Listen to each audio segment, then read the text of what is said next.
High বন্ধুরা, আজকে করব শুকো চিংড়ি। ভোরবেলায় উঠে সকালবেলা একদম 5টার সময় উঠে শুকো চিংড়ি বার করে গরম জলে ভিজিয়ে দিলাম। 10-15 মিনিট ভিজিয়ে রেখেছিলাম। তারপর শুকো চিংড়িটাকে ভালো করে জল পাল্টে ধুয়ে নিয়ে এসেছি। ধুয়ে নিয়ে এসে এবার ভালো করে চিপেও নিয়েছি। তারপর নুন, হলুদ, লঙ্কা দিয়ে ভালো করে মেখে নিলাম। এদিকে শুকো চিংড়িটা রান্না করব বলে আলু বেগুন কেটে নিয়েছি ছোটো ছোটো টুকরো টুকরো করে। পেঁয়াজ আর কাঁচা লঙ্কা কেটে নিয়েছি। একটু আদা রসুন একসঙ্গে বেটে নিয়েছি। কড়াই তেল দিয়ে দিলাম, দিয়ে চিংড়ি মাছটা মেখে রেখেছিলাম একসঙ্গে দিয়ে ভালো করে ভেজে নেব। ভালো করে ভেজে আমি তুলে নিলাম।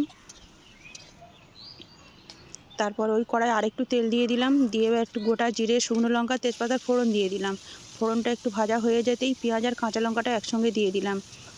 দিয়ে বেশ কিছুক্ষণ ভাজার পর আলু আর বেগুন একসঙ্গে দিয়ে দিলাম। দিয়ে ভালো করে নাড়তে থাকবো, ঢাকা দেবো আর ভাজতে থাকবো। এরপর স্বাদ মতো নুন, পরিমাণ মতো হলুদ আর স্বাদ মতো গুঁড়ো লঙ্কা দিয়ে দিলাম। দিয়ে বেশ কিছুক্ষণ ভাজার পর মাঝখানটা সবজিটা একটু ফাঁকা করে তার মধ্যে অল্প একটু তেল দিয়ে দিলাম, দিয়ে আদা রসুনটা দিয়ে দিলাম। দিয়ে ওই তেলের মধ্যেই ভালো করে ভেজে নিলাম বেশ কিছুক্ষণ। ভাজার পর ভালো করে সব সবজিটা একসঙ্গে মিক্সড করে ভেজে নিয়ে দুটো টমেটো কুচিয়ে দিয়ে দিলাম। সবজি ভাজতেই আমার আলু বেগুন সব সেদ্ধ হয়ে গেছে, দেখো টমেটোও গলে গেছে।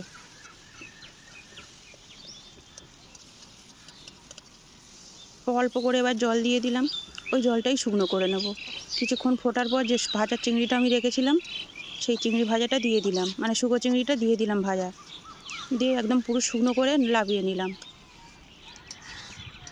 আমাদের তো খুব ভালো লেগেছিল।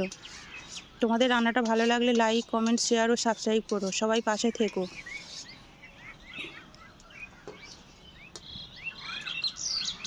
দুপুরবেলা তো আমরা এটা দিয়েই ভাত খেয়েছিলাম সবাই।